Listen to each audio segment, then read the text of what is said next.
Good morning. This is Pastor Ray Frank, Syracuse Wesleyan Church. Today is Monday, February the 20th. And I've just finished doing a series of messages on the Beatitudes. And it ends with this ridiculous statement that Jesus makes to his followers that we should rejoice and be glad for being persecuted and insulted. And you think, how could that be a possibility? What's he talking about? And it used to be that if we talked about persecution, our opposition to the Christian faith here in America, we thought it was very unlikely. It was something that just happened in countries far away, and we didn't really worry too much about it. But how rapidly things are changing in our country. Last Sunday, I spoke about the persecution that our high school students face in high school, particularly if they take a stand on Christian marriage and biblical sexuality. They come under severe attack. It is not accepted in our culture anymore.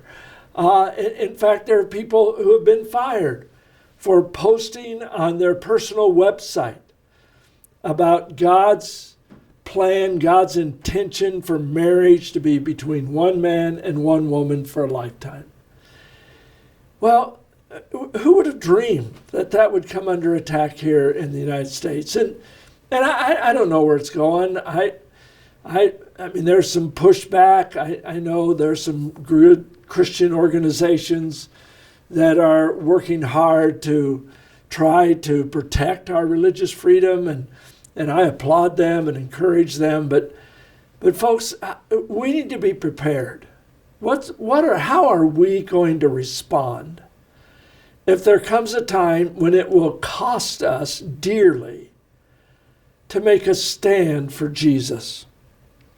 And so I think we need to talk about that. We need to be thinking about it. What would I do? How would I respond? Well, I want to think specifically just for a couple of minutes today about how Jesus responded. What did he do? I mean, he was persecuted and insulted and eventually murdered, executed. I think it's very unlikely that you and I who are living here in the United States are going to face that. But it is important to know, how did Jesus respond? Well, there were some insights. Even back in the Old Testament, Isaiah would prophesy.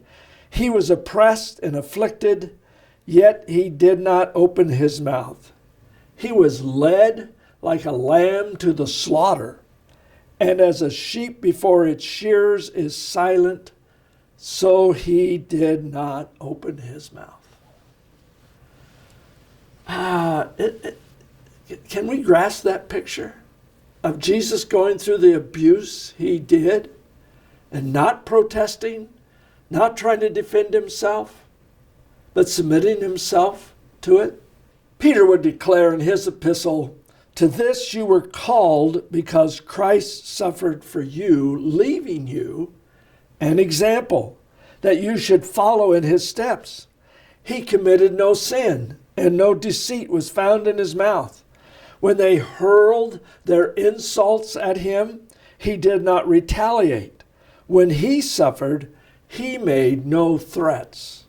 Instead, he entrusted himself to him who judges justly." Well, sometimes I try to picture how that night and day must have been. Jesus going to the cross, being arrested in the Garden of Gethsemane. I wonder when the first blow landed. Maybe it was when they arrested him in the garden. I know Peter tried to come to his defense and cut off the high priest's servant's ear. Jesus had to rebuke that, healed the servant's ear. Just think about that. This guy came, part of the crowd, to arrest Jesus, and Jesus heals him. So that's how Jesus responded. And the abuse just got worse over that night and into the next day. I wonder how Jesus responded the first time the guy cleared his throat and spit into his face. Or the first time they reached out and yanked part of his beard out.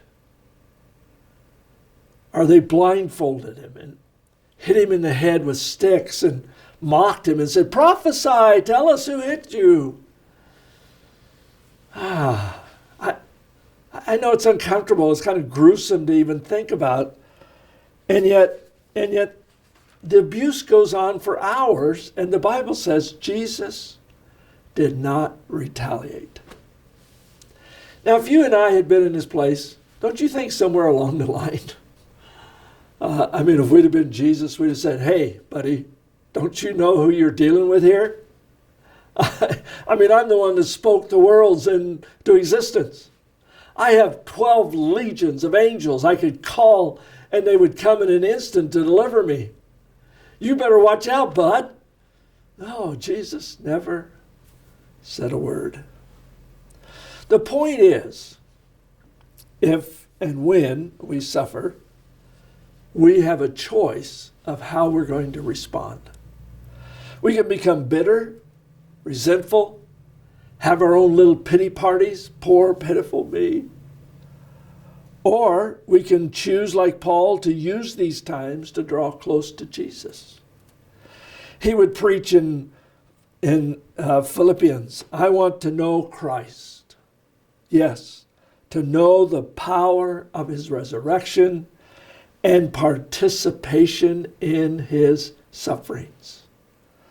Becoming like him in his death, and so somehow attaining to the resurrection from the dead.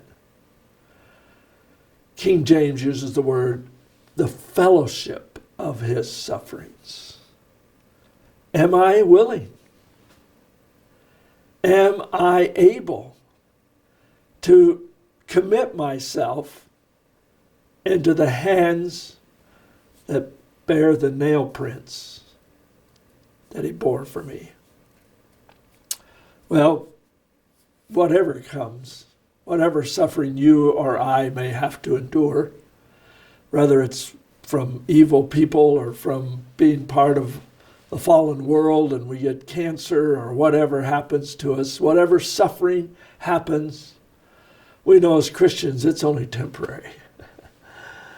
And there's a great song that I like that goes, "It will be worth it all when we see Jesus." I hope you're not having a tough time this week, but if you are, think about Jesus. Draw close to him. Let the fellowship of his sufferings draw you close. Have a great week.